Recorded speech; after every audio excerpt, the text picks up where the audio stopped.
그러면 대표님 고생한 이야기와 함께 아버님에 대한 추억을 많이 하셨는데요. 탈북을 어떻게 하시게 됐는지 좀 여쭤보고 싶어요. 그 말은 아마 제가 모든 것에서 다 질문의 첫 시작이 아니었을까 생각해요. 또 제일 같이 경험하시잖아요. 네. 탈북에 대한 이야기. 어떻게 했니? 올 때 어땠니? 말은 저희한테 제일 마음 아픈 거고 맞아요. 다시 생각하고 싶지 않은. 그리고 이 말을 할 때마다 고향에 계신 부모님들께 항상 미안하고 죄스러운 감을 가지게 하는 질문이거든요. 이런 질문을 하면서 살아갑니다. 근데 굳이 꼭 해야 됩니까? 좀 해주세요. 제가 탈북을 하게 된 동기는 네.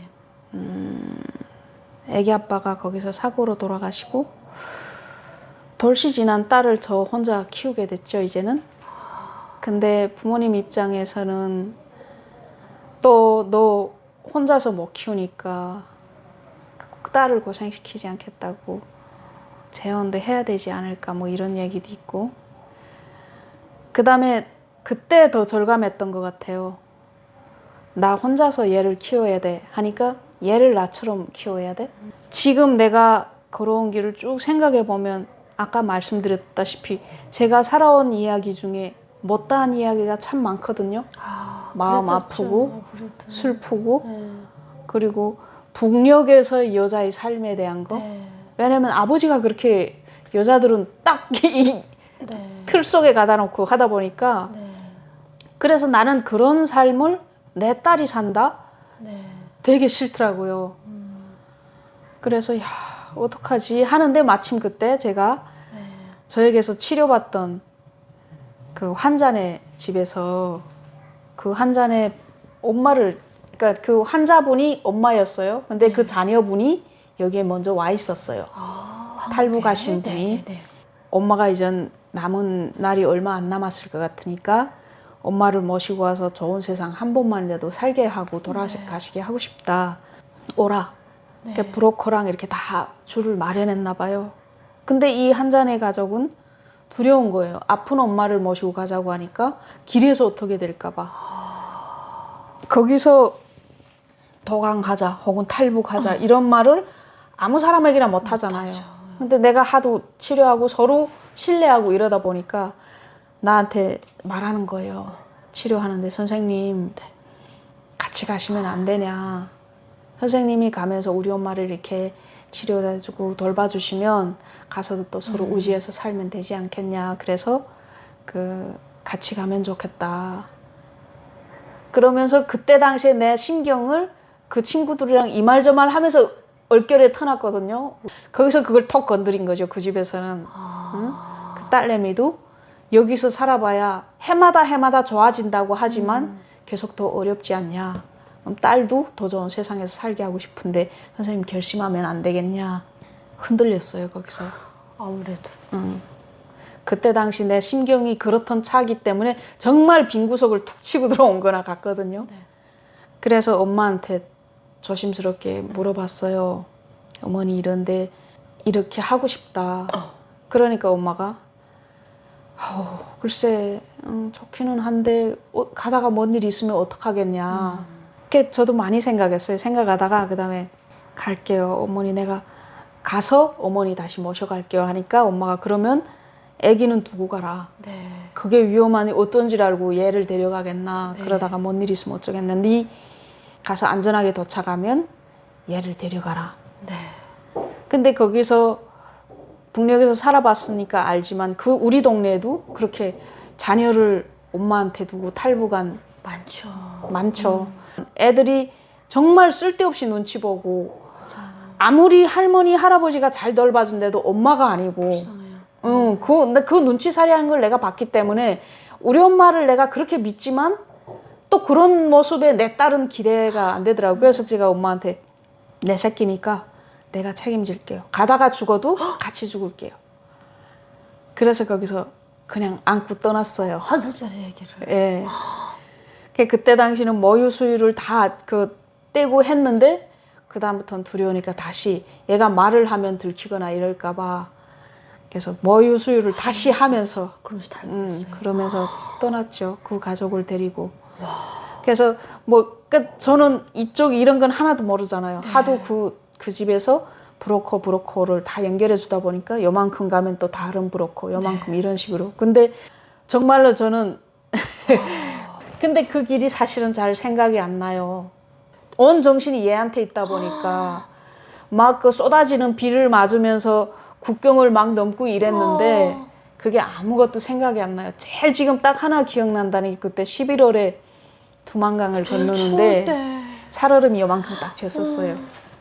근데 거기 얘를 물에다 저거 할 수는 없으니까 내 겉옷을 뻗어서 얘한테 둘둘 감아서 목마를 태웠어요. 한참 얘기를? 응. 근데 얘가 그때 자지 않았어요. 어떡해. 미끌미끌한데 물이 이만큼 오는데 지금 가는데 이렇게 자꾸 가는데 얘가 소리를 내면 어쩔겨. 근데 얘가 다 건널 때까지 눈을 뜨고 있는데 아무 말도 안 하더라고요. 어머, 알았나 봐. 느낌상. 건너가는데 나는 지금 이 속이 뭐 나도 뭔 말을 못 하잖아요. 그러니까요. 근데 다 건너가서 그다음 얘를 안았는데 얘도 와들와들 떨고 나도 와들와들 떨고 내가 지금까지 기억하는 건 그거예요. 그 다음에 길들은 막 그 다음에 하나 기억하는 게 저 친구를 만난 거. 저 친구는 우리 박영금 이사 같은 경우에는 인연이 꽤 깊으시네요, 두 분. 고향에서 이웃 사촌으로 같이 컸어요. 어머나. 이웃 사촌 알죠? 이 네. 집에 아빠 생신이면 우리 집에서 몽탕 통기타 들고 뭐 술 한 빵통 어머나, 들고 세상에. 가서 그렇게 노래 부르고 이러던 친구인데 내가 군에서 제대되어 오니까 저 친구가 없는 거예요. 그래서 엄마하고 살며시 물어보니까 엄마가 그 소리로 말하지 말라고 걔 중국에 간 것 같다고 그랬는데 이 친구가 나랑 베트남에서 지금 브로커가 다음 일행이 오니까 기다렸다 그 사람들이랑 다 같이 떠나자 해서 기다려서 온 일행이 저 친구였어요. 어머, 세상에. 이거 저 친구는 중국에서 살다가 그때 떠난 거예요. 처음엔 못 알아보더라고요. 되게 부르주아 해가지고. 근데 나는 저 친구 입장에서 본 나는 북한 말로 농치. 한국말로는 뭔가요? 넘치면. 여기 뭐라고 할까? 밭에서 일하는 농민을 보고 말하는 건데 여기선 뭐라고. 근데 여긴 밭에서 일하는 농민도 그때 당시 나보단 더 잘 입었어요. 아무래도 그렇겠죠. 그래서 만나서 왔는데 저희 탈북의 길은 참 슬펐지만 두려웠지만 그게 바로 이판사판이었어요. 네. 내가 죽으면 얘도 죽고 얘가 죽으면 나도 죽는다. 그리고 잡히면 그냥 죽자. 네. 왜? 잡혀서 다시 나와서 얼마나 수치를 당하고 치욕을 당하는지 다 봤으니까. 근데 다행히 아까 말씀드린 것처럼 아버지가 도와줬나 봐. 도와주셨네. 그렇게 어렵고 힘겹고 뭐 막 남들은 우리 전에 그때는 몰랐는데 건너와서 보니까 악어강 건너던 사람이 다리를 악어한테 하나 잘려가지고 거기 병원에 어디 그래대. 근데 그 강을 우린 악어강인 줄도 모르고 튜브를 타고 딸내미를 안고 건넜거든요. 근데 무사하게 건넜다는 그것도 다 고마운 것 같아요. 예, 아버지 덕분인 것 같아요. 그러면 경로는 라오스, 태국으로 오신 거네요. 중국, 네.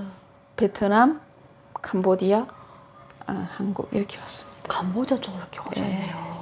그러면 어느 가족은 몇 개월 걸리신 거죠? 한 몇 달, 5달 정도 걸린 것 같습니다. 그동안 또 아기를 모유수유하면서 그냥 쭉 오신 거예요? 이야, 대단하시다, 대표님. 지금 그 아기가 몇 살 됐나요? 고등학교 3학년 19살 됐습니다. 19살. 와, 얼마나 잘하셨어요. 그때 안 될 것 같으면 어쩔 뻔했어요.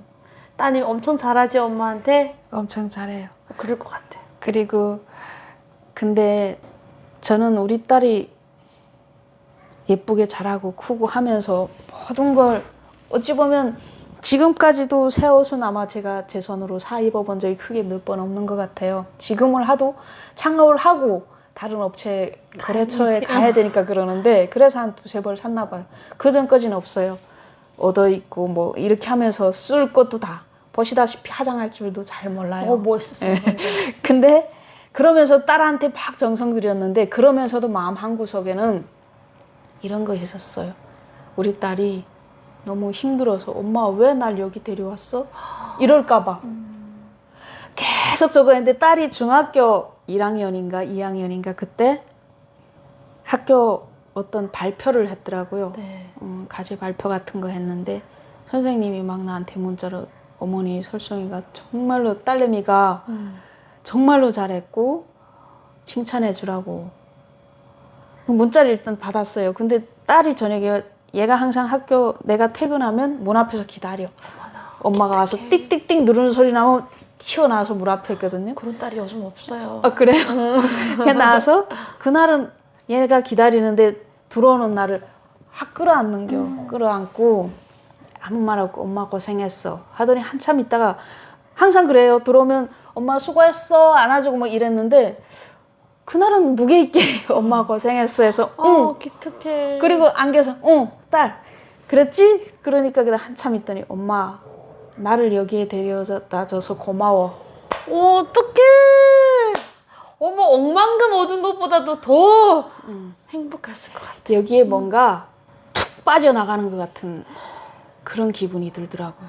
항상 그건 있거든요. 우리 딸이 원망하지 않을까? 얘가 선택해서 온 것이 아닌데 얘가 어떤 측면에서는 왜냐면 정적인 측면에서 가정적인 측면에서는 외로울 수도 있잖아요. 네. 거기 있었으면 정말 뭐 막 그렇게 떠받들렸어요. 근데 그런 데서 외롭지 않을까 이런 생각이었는데 그 말에 그냥 생각 없이 확 제가 점에서 딸 앞에서 안 울어요. 왜냐면 나밖에 없으니까 얘가 날 쳐다보니까. 네. 근데 그날은 막 확 눈물이 나려고 하는 거예요. 그래서 한참 가만히 있었어요. 그러고 그리고 얘도 또 가만히 있고 자기도 쑥스러우니까 가만히 있고. 그래서 그 다음에 한참 추스르고 딸 다시 한번 말해줄래? 하니까 엄마 내가 오늘 그 다음에 설명을 하는 거예요. 어떤 발표를 했는데 친구들이 하는 발표를 들어보니까 세상에 우리 엄마 같은 엄마가 없더라. 그러니까 그날은 아마 자기 내면적인 뭔가를 성찰하면서 속상한 거, 서운한 거, 불편한 거 이런 거 부모님에게도 이런 걸 아마 성찰하면서 하는 그런 거였는데 친구들이 쭉 하는 얘기를 들어보니까 세상 없죠. 나는 그래서 엄마에 대해서 너무 고마웠고 내가 오늘 가서 이 말은 꼭 하리라 생각했다. 그러면서 얘가 그 말을 쭉 하는 거예요. 그래서 엄마 내가 발표하는 거 들으면서 우리 선생님도 울더라. 사랑해. 그리고 앞으로도 엄마한테 더 잘할게. 그리고 엄마는 기특한 딸인데요. 내 롤모델이야. 그 말까지 했어요? 거기서 나는 제가 여기 상을 참 많이 받았죠. 네. 제가 받은 가장 고마웠고 이 상을 받을 수 있게 동기부여를 해준 상이 우리 딸이 해준 그 말이에요. 딸이 롤모델인 내가 더 바르고 더 멋있게 맞아요.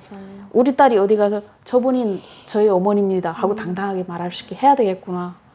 이게 첫 번째였고 두 번째는 선생님이 그 며칠 후에 전화를 한 거예요. 한 번도 선생님이 불러본 적이 없어요. 학교에서 선생님이 부를 때 다 모두 가슴이 철렁한데 뭔 일이 있구나 마음의 준비를 하고 가야 되겠구나 네. 한다는데 한 번도 없어. 나는 언니들한테 항상 자랑했어요. 근데 그 전화를 딱 듣는 순간에 뭐지 이거? 그때 중학교 2학년 때니까 사춘기? 사춘기여서 혹시 뭐 사고 쳤나? 막 안 하던 짓도 막 옷도 갈아입고 막 하고 갔어요. 우리 딸 이름 보면 누구네 어머니 정말 반갑다고.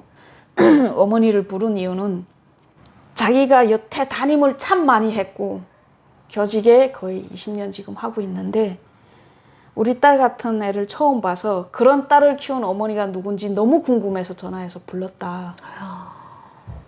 그게 바로 두 번째 상이었습니다. 선생님이 감사 인사하려고 불렀네요. 이게 북한에서 태어났다고 하더라도 한국에서 한 살도 자랐으면 한국이에요. 그렇죠. 잘 큰 것 같아서 네. 대표님이 진짜 뿌듯하실 것 같아요. 그래서 저는 어떤 일을 해도 힘들지 않아요. 그럴 것 같아요. 뭐가 잘 안 될 때 더 많아요.